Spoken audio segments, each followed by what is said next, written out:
এই যে ডোনা চলে এসছে দই ফুচকা খেতে। এখন দেখা যাক দই ফুচকা। হ্যাঁ, ধনেপাতা গুলো বেশ কত বড় বড়। ডোনা চলে এসছে আজকে সমুদ্রের ধারে ফুচকা, দই ফুচকা খেতে, তাই তো?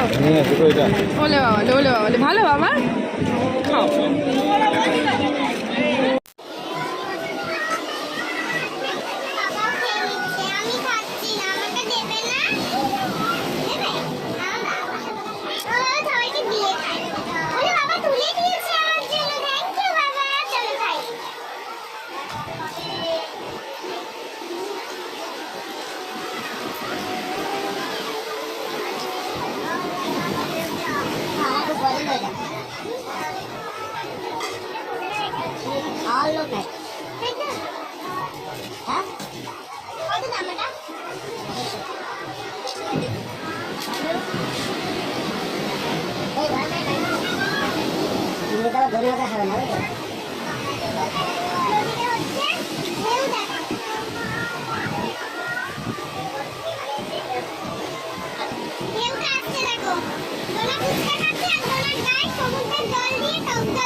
চলো চিয়ার্স, ফুচকা চিয়ার্স। তোমরাও একটু খাও, আমিও একটু খাই।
খেতে পারবে, ট্রাই কর।